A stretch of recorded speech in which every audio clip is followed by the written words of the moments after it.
मेरे प्यारे दोस्तों, यह कहानी माई क्रूअल लव पार्ट 7 है। उम्मीद करती हूँ कि आप इसके पिछले भाग को देख चुके होंगे। चलिए हम इस कहानी में आगे बढ़ते हैं। पिछले भाग में हमने देखा कि अर्जुन देविका से डाइवोर्स की बात करता है। इसे सुन वह हैरान और परेशान हो जाती है। वहीं दूसरी ओर रुद्र अपना सिर पकड़ मित्रा के प्रति उठ रहे अपने ही फीलिंग्स पर सवाल उठाता है। वह समझ नहीं पाता है कि मित्रा के लिए उसे बुरा क्यों लग रहा है। वह अभी सोच ही रहा था तभी उसे अपने बालों पर किसी का स्पर्श महसूस हुआ। वह बिना उसे देख बोला, आज मूड नहीं है लीना, जाओ यहाँ से। वह बोली, बेबी तुम कुछ दिनों से काम में इतने बिजी हो कि मुझ पर ध्यान ही नहीं देते हो। लीना ने जैसे कहा, रुद्र उसका हाथ पकड़ गुस्से से घूरते हुए बोला, इतनी बार तुम्हें समझाना पड़ेगा Leena, I am your boss, यह मेरा ऑफिस है, लेकिन तुम्हें समझ में नहीं आती है। लीना ने कहा, I am sorry sir, please leave my hand, you are hurting me. लेकिन रुद्र इतने गुस्से में था कि उसकी हाथ की पकड़ कसती चली गई। वह उसकी आंखों में देखते हुए कहा, I don't care, don't forget your limit, get out right now. Rudra ने झटके से लीना का हाथ छोड़ दिया। लीना की आंखों में आंसू आ गए। वह सोचती है कि इससे पहले रुद्र इतनी बदतमीजी से तो बात नहीं करता था उससे। मैं रुद्र के गुस्से को अच्छे से जानती हूँ, लेकिन आज उसका गुस्सा अलग ही लेवल का था। रुद्र उसके जाते ही वो अपने काम में फिर बिजी हो गया। वह फिर सोचता है, लीना को मैंने इतना हर्ट किया कि उसकी आंखों में आंसू आ गए, लेकिन मुझे इस बात का कोई फर्क नहीं पड़ा। मेरा ही दिमाग खराब है जो उस लड़की के बारे में सोच रहा हूँ। इधर मित्रा और माया सुपरमार्केट पहुँचते हैं। मित्रा को जो जो सामान चाहिए था वहाँ उसे कुछ ही मिल पाता है। माया पूछती है, हो गया, बस इतना ही सामान लेना था? नहीं माया, यहाँ तो हमें जो चाहिए वो सामान है ही नहीं। मित्रा परेशान होकर बोलती है, अब क्या करें माया, बिना उनके औषधि नहीं बना सकते हैं, फिर इलाज कैसे स्टार्ट करेंगे? माया बोली, डोंट वरी मित्रा, यहाँ शहर से थोड़ा दूर एक दुकान है, like Indian shop, I think वहाँ तुम्हें लिस्ट की सारी इंग्रेडिएंट्स मिल सकती है, तो चले अभी? मित्रा उत्सुक होकर बोलती है, नहीं, अब वो बंद हो चुकी होगी, उसकी टाइमिंग सुबह की 10 बजे तक ही खुलने की है। कल चलते हैं, अर्ली मॉर्निंग निकल जाएंगे, अभी फिलहाल घर पर चलते हैं। दोनों सिंह मेंशन पहुंचते हैं और माया बोलती है, अब तुम अंदर जाओ मित्रा, मुझे कुछ काम है। मित्रा पूछती है, क्यों, तुम अंदर नहीं आओगी? माया को दी मूनलाइट जाना था और यह बात वो मित्रा को नहीं बता सकती थी। वो कहती है, अभी मुझे बहुत जरूरी काम है, बाद में मिलते हैं। वो वहां से चली जाती है। मित्रा जैसे ही अंदर घुसती है, आरव उसे पकड़ लेता है और पूछता है, कहाँ थी, मैं कब से आपको ढूंढ रहा हूँ, आपने कहा था ना कि आप मेरे साथ खूब खेलेंगी। आरव का सवाल सुनकर मित्रा मुस्कुरा देती है और कहती है, सॉरी, आप स्कूल गए थे और हमें भी कुछ काम था, लेकिन अब आ गए ना तो आपके साथ खूब खेलेंगे। उन दोनों को ऐसे देखकर सबके चेहरे पर स्माइल आ जाती है। गायत्री जी पूछती है, बेटा तुम्हें जो चाहिए था वो मिल गया? मित्रा कहती है, नहीं दादी, लेकिन माया हमें कल सुबह कहीं और लेकर जाएगी, शायद वहाँ सब मिल जाए। उसी वक्त रुद्र घर में एंटर करता है और सभी उसे देख खुश और हैरान हो जाते हैं। मित्रा को उसका अपने साथ किया व्यवहार याद आ गया और उसकी आंखों में आंसू आते आते रह गए। रुद्र उसे तिरछी नजर से देखता है, लेकिन वह बिना उसे देखे अपने कमरे में चली जाती है और आरव भी उसके पीछे पीछे चला जाता है। विजय जी बोले, बरखुदार, आज ऑफिस से जल्दी और वो भी घर के रास्ते कैसे? हेमा जी ने कहा, तो फिर कहाँ जाएगा? आप भी कुछ भी बोलते हैं, बिल्कुल सही रास्ता आया है, ऐसे ही आया करो बेटा, तुम रहते हो तो घर में रौनक रहती है। तुम्हारे लिए कुछ भिजवाएं? रुद्र ने नाव में सिर हिलाई और कमरे की तरफ जाने लगता है, लेकिन उसे देविका कहीं नहीं दिखाई देती। उसने अपनी नजरें चारों तरफ दौड़ाई। देविका टेरेस पर गुमसुम अर्जुन और अपने बारे में सोच रही थी। वह उस दिन को याद करते हुए जब उसे मालूम चला था कि वह माँ बनने वाली थी, वो बहुत खुश होकर यह बात अर्जुन को बताना चाह रही थी। अर्जुन अपने काम से 4 दिनों से बाहर था। वह उसे फोन करती है और काफी रिंग बजने के बाद अर्जुन फोन उठाता है। इससे पहले कि देविका उसे कुछ कहती, वह गुस्से से कहता है, जब फोन ना उठाऊं तो समझ जाना चाहिए कि मैं काम में बिजी हूँ, लेकिन यह बात तुम कब समझोगी? अब कुछ बोलोगी या फोन रख दूं? देविका की आंखों से झरझर आंसू निकल आए। वह कुछ बोल नहीं पा रही थी। तभी अर्जुन फोन कट कर देता है और वो चूक जाती है। आपका किसी के साथ बाहर अफेयर चल रहा है अर्जुन, मैंने फोन पर किसी लड़की का आवाज सुनी थी, आप ऐसे कैसे कर सकते हो मेरे साथ?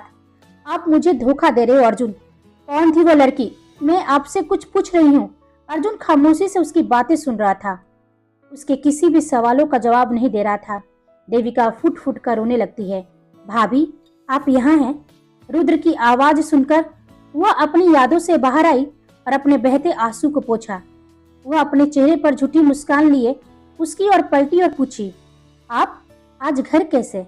अच्छा लगा, ऐसे ही रोज घर आया करो ना।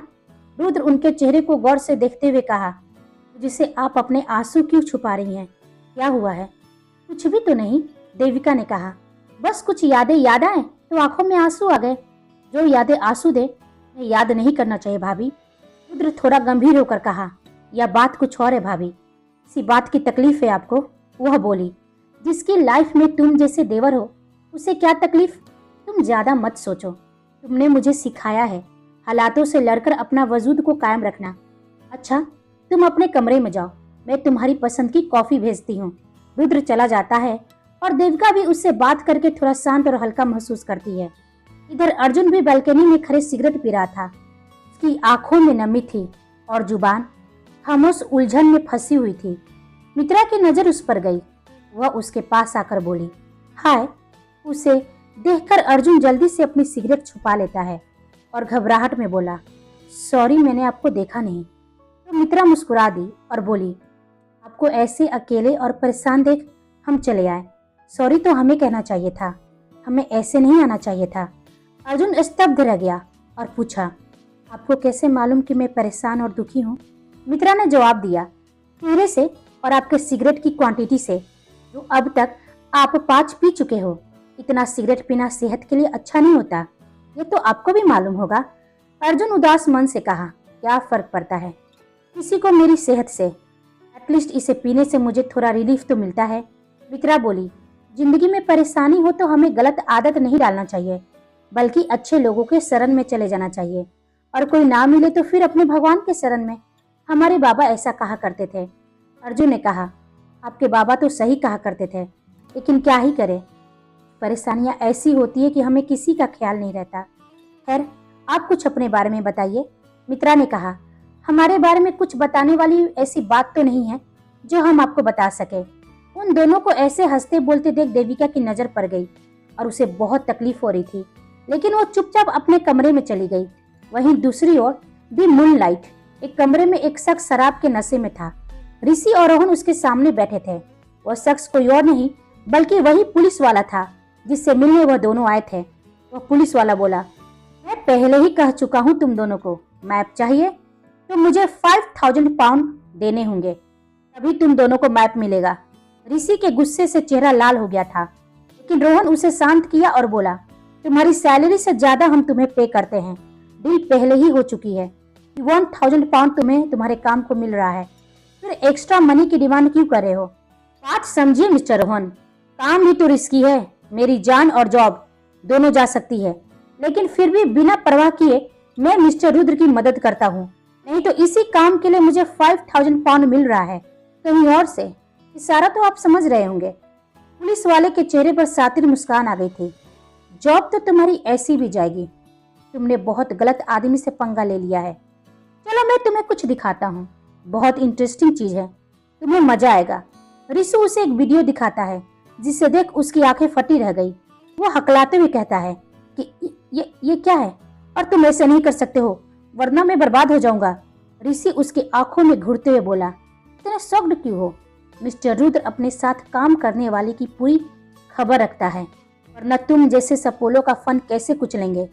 अपनी वाइफ को बेरहमी से मार रहे हो, उसके साथ जबरदस्ती कर रहे हो। यदि यह वीडियो सोशल मीडिया पर आ गई तो तुम्हारा क्या होगा? वह पुलिस वालों को मानो जैसे काटो तो खून नहीं।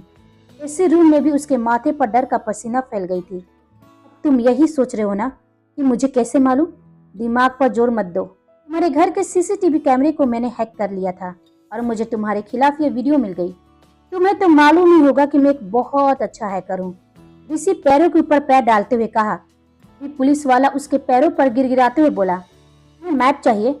वह मैं दे देता हूँ, लो, लेकिन प्लीज मेरी वीडियो डिलीट कर दो और मेरी गलतियों के लिए मुझे माफ कर दो। सर, वो मैं नशे में कुछ ज्यादा ही बोल गया, ऋषि के चेहरे पर एक रहस्यमयी मुस्कान आ गई और कहा, कोई बात नहीं, तुम्हारी आखिरी गलती समझकर हम माफ कर देते हैं। लो। इसी खुशी में एक वाइन का ग्लास उसे देते हुए, पी लो।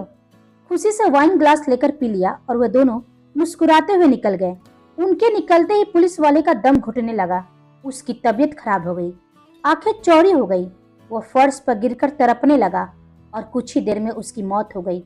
वहीं दूसरी ओर माया ड्रेसिंग रूम में जाती है, जहां उसे 5 लड़कियां जो खुद को तैयार कर रही थी आज रात के लिए, जहां उनका कस्टमर उनका इंतजार कर रहा था।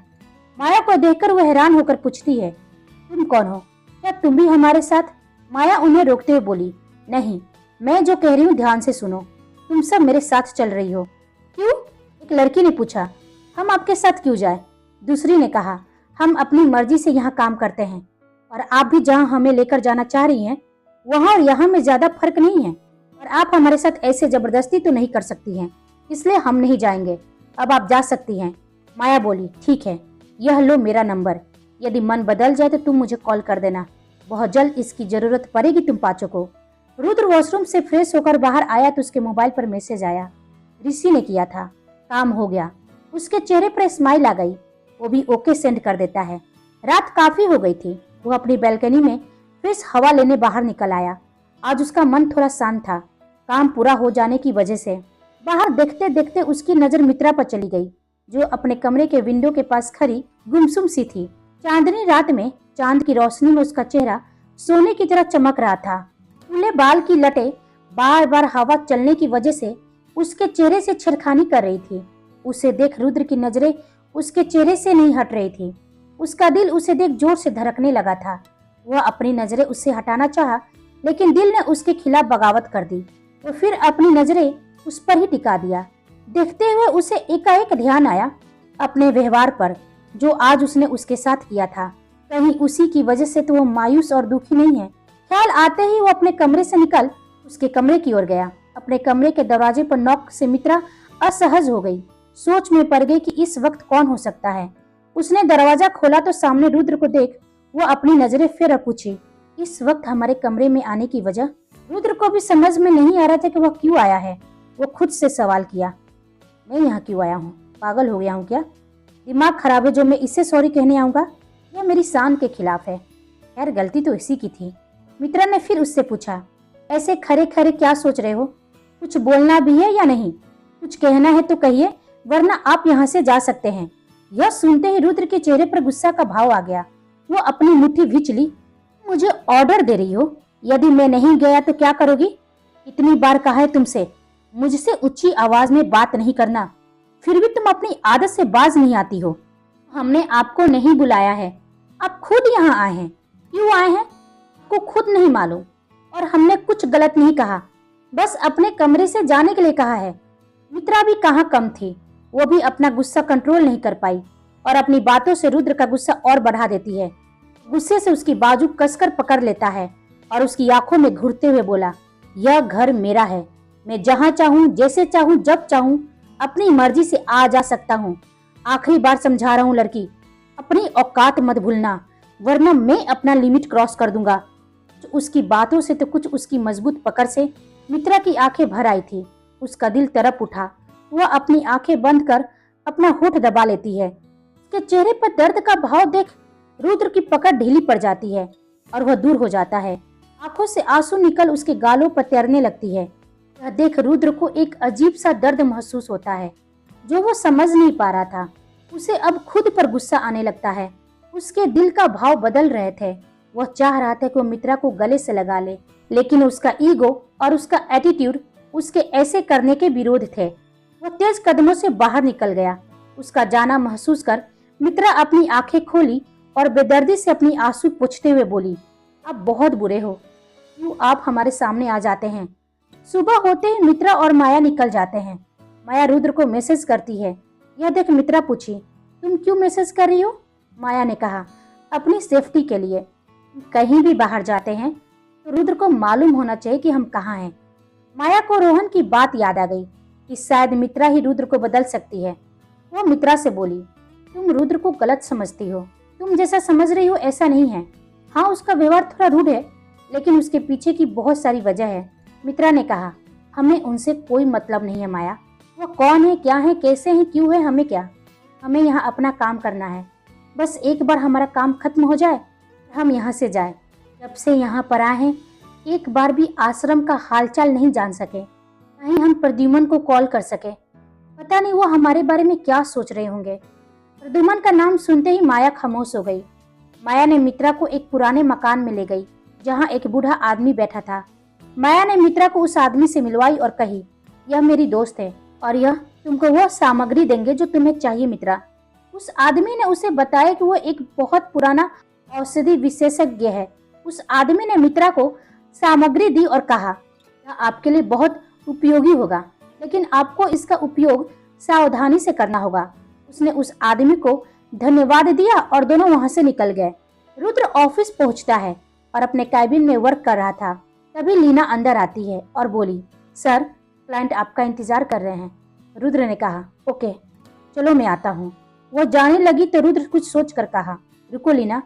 वह उसकी ओर पलटी और पूछी, जी सर, कल आरव का स्पेशल डे है, तुम आ सकती हो। यह सुनते ही लीना अवाक रह गई। यह पहली बार था कि रुद्र लीना को अपनी फैमिली फंक्शन में बुलाया हो। उसे अपने कानों पर भरोसा ही नहीं हो रहा था। वह कभी हंसती तो कभी हैरान रह जाती। देविका मेहमानों का लिस्ट रेडी कर चुकी थी और वो हेमा जी से बोली, माँ, यह मेहमानों की लिस्ट है, एक बार आप चेक कर लीजिए, कोई रह तो नहीं गया। हेमा जी ने कहा, कोई नहीं छूटा होगा, मुझे तुम पर पूरा विश्वास है। मैं तो यही सोचकर बहुत खुश हूँ बहू कि इतने सालों बाद रुद्र घर में पार्टी रखने के लिए राजी हुआ, वरना घर में तो किसी बाहर वाले की एंट्री ही नहीं होने देता है। अभी विजय जी ने कहा, ज्यादा खुश होने की जरूरत नहीं है, आज भी ऐसा ही है। वह यह सुन दोनों हैरानी से पूछे, आपका मतलब? रोहन का फोन आया था, घर के अंदर नहीं, बाहर पूल एरिया में पार्टी होगी, घर के अंदर किसी की भी एंट्री नहीं होनी चाहिए, ऐसा उसका फरमान है। मुझे तो पहले ही शक था कि इतना इजली वो मान कैसे गया, लेकिन आरव के लिए माना वही काफी है चाचा जी। देविका ने कहा, हाँ, शहजादे के दिमाग में कब क्या खिचड़ी पकता है वह तो वही जाने। विजय जी बोलते हुए सोफे पर बैठ गए। अर्जुन अपने कमरे से बाहर निकल आ ही रहा था कि सामने देविका पड़ गई। दोनों कुछ पल यूं एक दूसरे को देखे और अर्जुन बिना कुछ कहे जाने लगा तो देविका बोली, वह मैं कह रही थी कि कल आरव का स्पेशल डे है, उसके लिए ड्रेस लेना था, क्या आप मेरे साथ चल सकते हैं? हमें अच्छा लगेगा। यह सुन अर्जुन एकाएक उसे देखने लगा। उसे समझ में नहीं आ रहा था कि वो क्या जवाब दे। देविका ने लगभग अर्जुन के साथ बाहर जाना ही छोड़ दिया था। फिर सोचकर उसने हाँ में सिर हिलाई। दोनों को एक दूसरे से बात करते हुए देख हेमा जी, गायत्री जी बहुत खुश हो गए। कुछ देर में मित्रा और माया भी लौट आए। मित्रा को देखते ही आरव उसके साथ खेलने लगा। वह उसका दुपट्टा लेकर भागने लगा। दी, मैं यहाँ हूँ, मुझे पकड़िए। रुकिए आरव, आप हमारा दुपट्टा तो दे दीजिए। मित्रा उसके पीछे पीछे, आरव आगे आगे। बच्चा ऐसे नहीं करते हैं, प्लीज हमारा दुपट्टा लौटा दीजिए। वो बाहर की ओर भागा। मित्रा भी उसके पीछे गई, लेकिन रुद्र से टकरा उसकी बाहों में गिर गई। बाहर सारे तैनात बॉडीगार्ड्स उन्हें देखने लगे। आरव जोर जोर से खुशी में ताली बजाने लगा।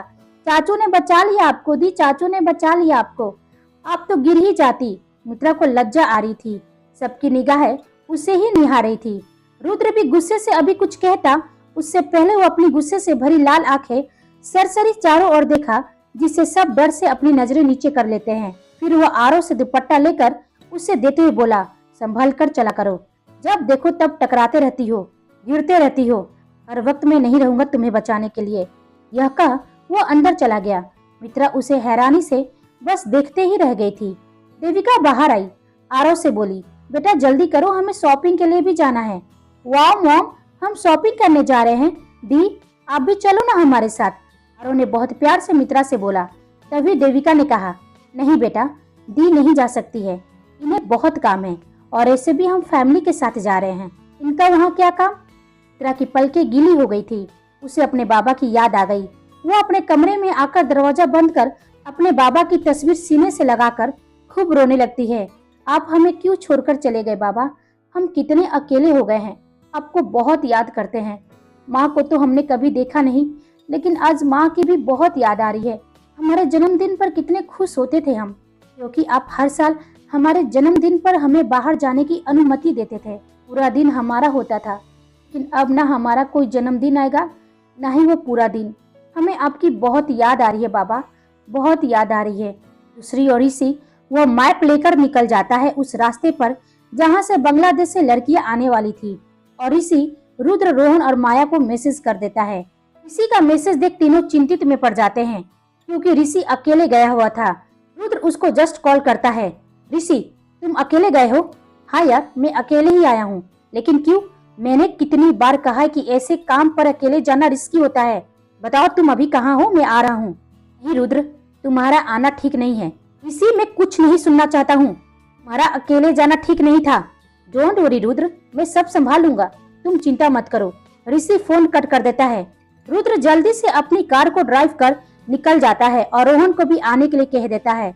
माया ऋषि के फोन को ट्रेस करते हुए रुद्र से कहती है, मैंने तुम्हें उसका लोकेशन सेंड कर दिया है। दोनों उस रास्ते पर निकल जाते हैं। रुद्र कार बहुत ही स्पीड में चला रहा था ताकि वो जल्द से जल्द ऋषि तक पहुंच सके। उसका मन एक अनजाने डर से डर रहा था। ऋषि उस जगह पर पहुंचता है और अपनी गाड़ी थोड़ी दूर पर रुकता है। सामने एक बहुत बड़ा कंटेनर खड़ा था। वो अपना बंदूक निकाल धीरे धीरे आगे बढ़ता है। अपने चारों ओर चौकन्ने होकर देखता है, वहाँ कोई नहीं था। वो गाड़ी के अंदर देखा तो ड्राइवर भी मौजूद नहीं था। वो समझ जाता है कि यह एक ट्रैप था जिसमें वह फंस चुका है। उसे कुछ आदमियों ने चारों तरफ से घेर लिया, हाथों में गन लिए। तभी एक तेज तरार आवाज आई, कैसे हो भांजे? सामने उस शख्स को देख ऋषि चौंक गया। वह शख्स कैलाश सिंह, रुद्र के मामा और उसका सबसे बड़ा दुश्मन था। उम्र यही कोई 50-55 का होगा। कद उसकी लंबी और चौड़ी थी। ऋषि को अपने सामने देखो शॉक्ड हो गया। वह रुद्र कहाँ है? डरपोक, बुजदिल, कायल। वो नहीं आया? अपने मोहरी को भेज दिया? यह जाल तो मैंने उसके लिए बिछाया था। तू कैसे यहाँ आ गया? कैलाश ने पूछा। ऋषि टेढ़ी मुस्कान मुस्कुराते हुए, क्या हुआ मामा? अच्छा लगा तुम्हें यहाँ देखकर, लेकिन अफसोस, जिसे फंसाना चाहा वह तो नहीं फंसा। तू भूल गया मामा, वह रुद्र प्रताप सिंह है और उसके सामने चट्टान बनकर मैं खड़ा हूँ। मेरे रहते उसे मौत भी नहीं छू सकती। फिर तू क्या चीज है? सोच भी कैसे लिया? जानता हूँ, मैं जानता हूँ। वह रुद्र तेरे और अपने दोस्त उस रोहन के बल पर उड़ता है ना। आज उसका एक बल तो गया। आज तुझे ऐसी मौत दूंगा कि तेरी मौत देख उसका दिल दहल जाएगा। कैलाश गुस्से से गुर्राते हुए कहा। ऋषि मुस्कुराते हुए बोला, मौत से किसे डरा रहा है मामा? मुझे अफसोस तो इस बात का न रह जाए कि मेरे मरने से पहले तेरे चमचों को अपने हाथों से चुन चुन कर नहीं मारा। कैलाश ठहाके लगाकर हंसा और कहा, चल तेरी यह भी ख्वाहिश पूरी करता हूँ। वो अपने आदमियों को उसे मारने का इशारा करता है। उसके आदमी बुरी तरह से ऋषि को मारते हैं, लेकिन ऋषि उन पर अकेले ही भारी पड़ रहा था। यह देख कैलाश अपना गन उस पर पॉइंट कर देता है और गन चलने की आवाज आती है। क्या ऋषि इस हमले से बच जाएगा? या रुद्र समय पर पहुंचकर उसे बचा लेगा? या रुद्र की जिंदगी में एक नया अंधेरा उसे फिर कठोर बना देगा? यह हम सब जानेंगे अगले भाग में। तब तक आप हमारे चैनल के साथ बने रहिए। लाइक, कमेंट और सब्सक्राइब करना बिल्कुल ना भूलें। आप सभी को मेरी कहानी सुनने के लिए धन्यवाद।